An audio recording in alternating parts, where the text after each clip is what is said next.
Congressman Warren Davidson to talk about all this stuff. Sir, it's good to see you. Thanks for coming on. Thanks for having me, Rob. Thanks for covering it. Absolutely. You're a former Army Ranger, and thank you so much for your service. How upsetting is all of this hate we're seeing from within our country? People that are elected members of Congress. Look, I enlisted in the Army, and I got sent over to Germany when the Berlin Wall was up, got to be over there when it came down. And then I got the chance to go to West Point. And if my personal story ended at you got to go to West Point, you'd say, God bless America. What an amazing country. Lots of places that could never happen. But I point out one of my colleagues who came to America legally, born in Mogadishu, Somalia in 1982. If you think there's anybody who would be thankful for America, you would think it would be my colleague, Ilan Omar. She came here because Americans went to Somalia, brought her and her family to America, and in one generation, she's a member of Congress. But the narrative's totally different.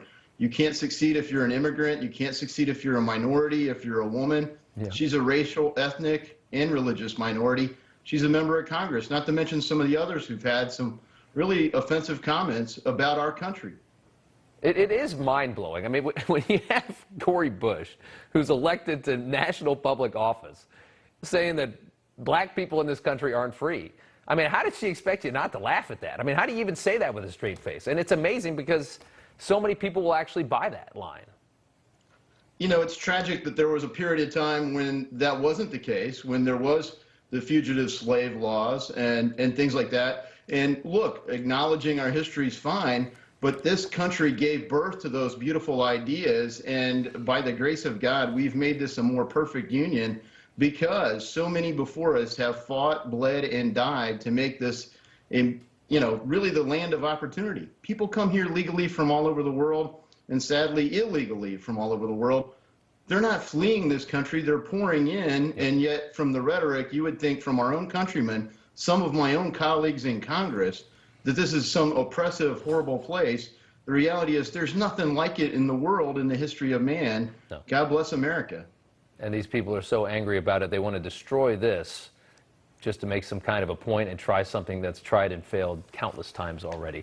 Some of the members of the U.S. women's national soccer team today appeared to protest the national anthem by not facing the flag as an 82-year-old, or I'm sorry, as a 98-year-old World War II veteran played the national anthem on his harmonica. The ones that are actually facing off to the right are actually facing the flag. Your reaction to that? I mean, you've got this World War II veteran. I mean, this guy fought fascism to save Europe and Asia and potentially the world. He gets up there to play the harmonica, and they have to protest this moment. Yeah, it's offensive to me, and I think to most Americans. And look, this guy is the epitome of the greatest generation. So much of the world knows freedom because he and his fellow Americans went and help make not just America free, but the world free from an oppressive regime. And when you look at the lack of respect, not just for our country, but for him, who's there playing our national anthem. Look, if you don't respect America, look, we can disagree, but if you don't at least respect America, don't represent America. Fair enough. Well said. In Los Angeles on Saturday, our reporter James Kluge captured footage of a brawl between right-wing protesters and Antifa. And this is outside of a spa where a transgender customer exposed his male genitalia to kids.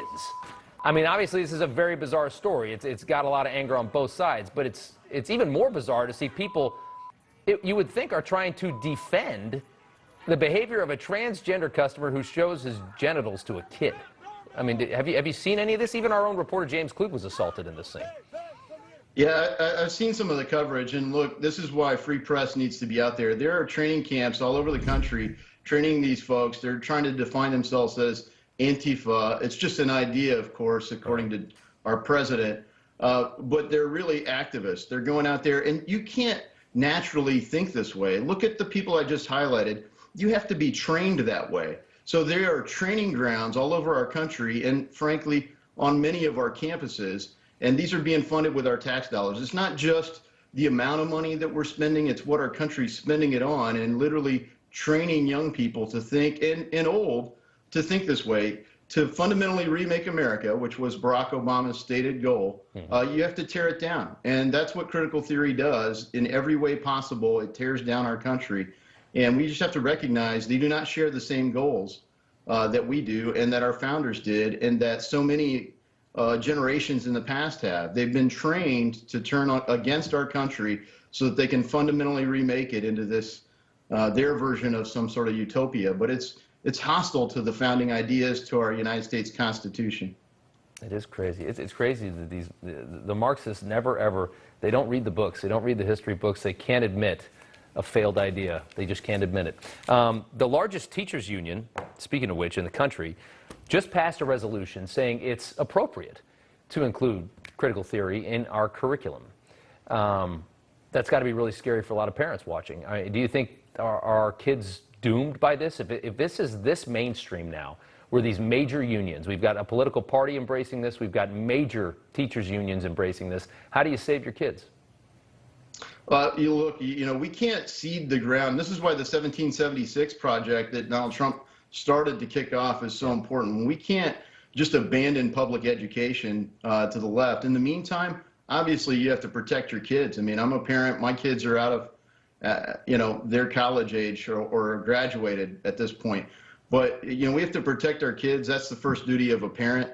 But in the meantime, as a country, we cannot abandon public education to watch people train our kids, train the next generation to hate America. We have to do something like the 1776 project. And if we can't get the win at the federal level, that's why the states need to provide an umbrella of protection so that we train people the right way and educate them on our country's history and legacy. Yeah, absolutely. Well, I do think that with all of this, the suburbs are so critically important in elections. We've got an election coming up in a little more than a year. They are going to really regret this decision, pushing all this, because you're going to really inspire a lot of people to get out there and vote like hell to stop this from happening, as what they're seeing happening in their schools. Ohio Congressman Warren Davidson, sir, thank you so much for the